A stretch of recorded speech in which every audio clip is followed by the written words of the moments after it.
Let's go to this game here in the SEC. This is a 3:30 game as well. This one's on the SEC network.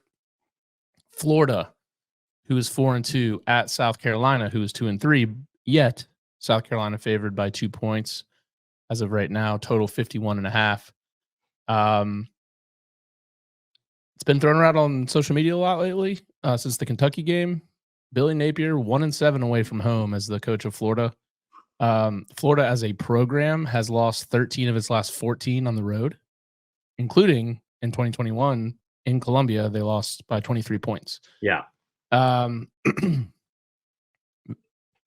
Florida handled Vandy last week. That's fine. Graham Mertz put up good numbers. And I actually like what Billy Napier's done with Graham Mertz.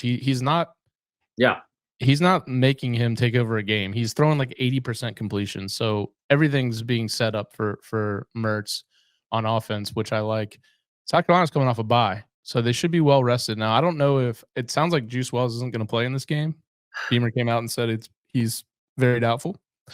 I don't know. Where should we start here?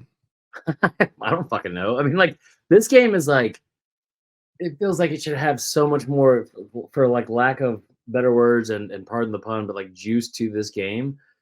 I don't like it because I really don't like all the talk around it of like, you know, is this like I've seen people say like, is this the biggest game of Shane Beamer's career at South Carolina? Like, is it a must win? Same with Billy Napier. And I think it like whoever wins this game has a good chance of finishing fourth in the SEC East. Awesome.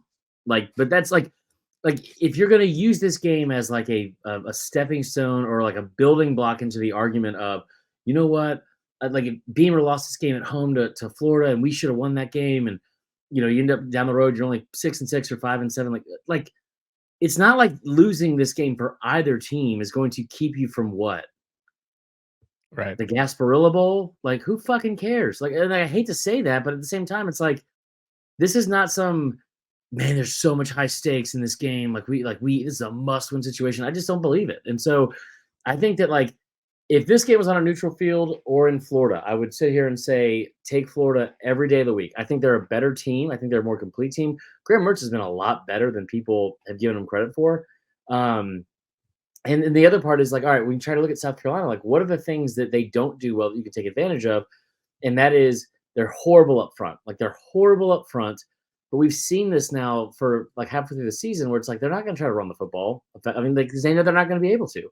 And if you want to take advantage of that, it's like get in the backfield, pressure the quarterback, and pressure Spencer Rattler. But both of these teams are tied for dead last in the SEC in sacks so far this season with 9 apiece. So it's not like Florida's going to take advantage of this bad O-line.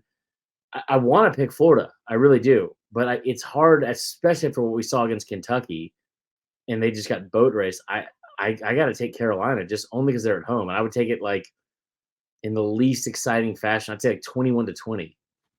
Yeah. So you'd have Florida covering then? I guess, yeah. I would not bet this game at all. At all. No.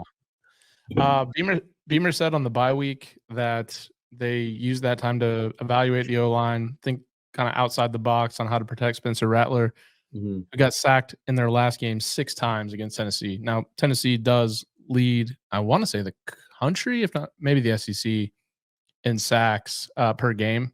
Them and A&M, or I think it's the SEC. A&M leads at 26. But on a per game basis, I think they Tennessee actually has them. Florida has failed to cover the spread in 9 of its last 10 road games against non-AP ranked teams. So that's not great for them. I also, for South Carolina, I like that they just got completely embarrassed by Florida last year, 38-6. So revenge has to be on the mind here. Also, if you look at South Carolina, man, their 3 losses are to UNC, Georgia, and Tennessee, who are combined 15-1.